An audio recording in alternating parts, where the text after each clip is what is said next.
Tim Wilson and I live in the federal electorate of Melbourne, and I have to say, as a small government conservative or libertarian, I have a beef with all of you, which is not a surprise. But in particular, I have an issue with the way that the welfare system is currently set up, where basically as an individual, single person who is taxed and taxed quite heavily, all of the tax system is designed, the welfare system is designed to go and help families, working families, and this is particularly run by the Liberal Party and the Labor Party.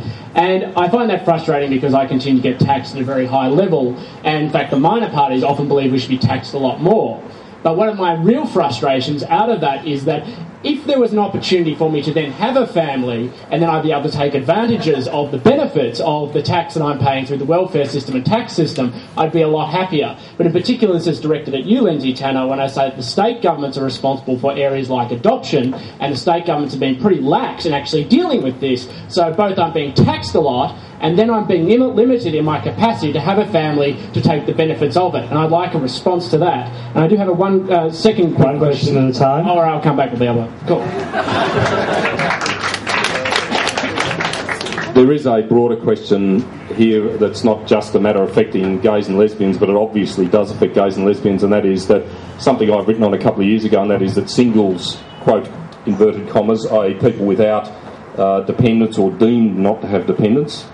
Obviously, that's a question that's associated with the relationship recognition stroke marriage issue as well, have to some degree been left aside by changes that have occurred under both governments of both parties over the last 20 years. Now, that has been to a fair degree driven by entirely legitimate things which all relate to the cost of bringing up children, which is considerable, which is substantial.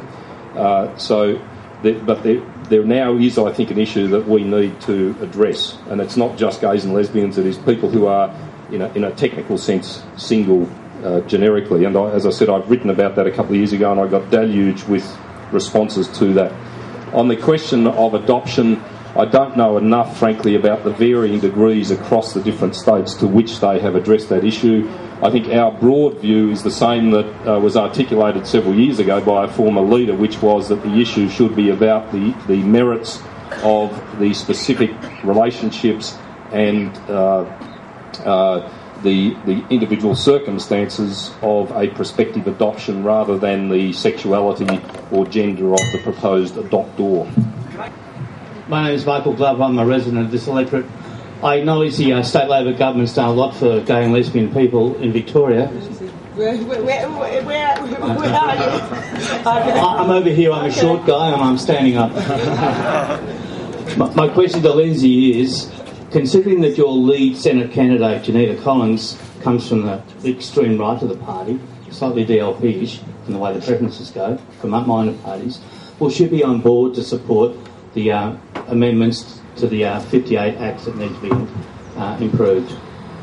The answer is yes, and it's one of the realities of life in a major party, particularly one like ours, that we all end up at some time voting in Parliament for something we don't particularly like or agree with, and it's part of the deal.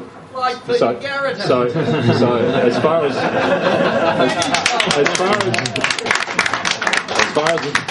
all I can say to you is that if you actually want a government that will do something progressive, it's an unavoidable reality.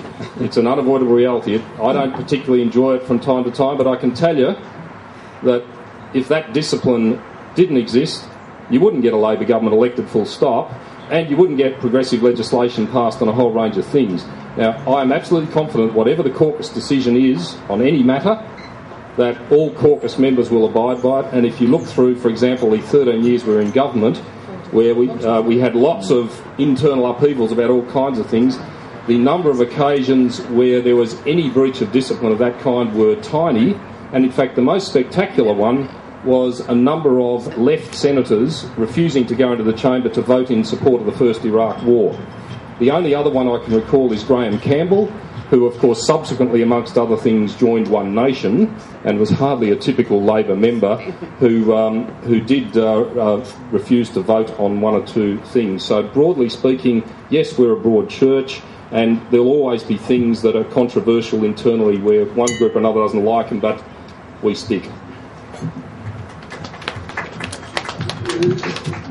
This is to everybody. What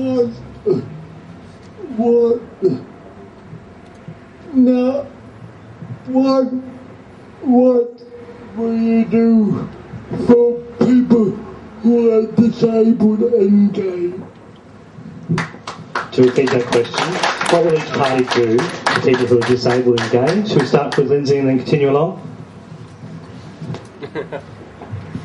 To be honest, I haven't thought of that specific question, so I can't answer specifically, but we are committed to bringing back within the Commonwealth State Disability Agreement the recent increase in funding that the federal government announced but has, for some reason I don't understand, kept separate from the Commonwealth State Disability Agreement. There is a bigger question here which I think, and again my apologies for not being able to respond to the specifics because it's something I haven't genuinely as an individual considered, but there is a wider question here for our entire society, and that is we still don't do enough for people with disabilities generally, particularly carers for people with disabilities. There's been progress made on that front under both governments of both persuasions. A lot of positive things have happened, but it's running fast to stand still. A lot more needs to be done generally. On the specific issue, of gay people with disabilities, similarly, I'm not equipped to answer specific challenges. I have spent a lot of time in recent weeks with many other carers in our community, and just to highlight some of the issues which I imagine gay people will also suffer from, which is the complete lack of support that many of the state governments are providing carers, despite increases in Commonwealth funding. And I heard a horrid example recently of an elderly person who had a carer, and when they went into a public hospital for their chemotherapy, was not bathed for days, and that's their relatives had to pay for someone to come in because they effectively needed a carer in hospital, because our public hospital system at the moment in this state is not able to care for those people and to take care of their very basic needs, despite the fact they're in a hospital which you think would be perfectly capable of doing so, and their extra support is stripped from them the minute they go into a hospital by the state government. So, like Lindsay said, I think there are a number of challenges with our how we support carers, particularly as a lot of people with disabilities age, or parents with children with disabilities are also ageing.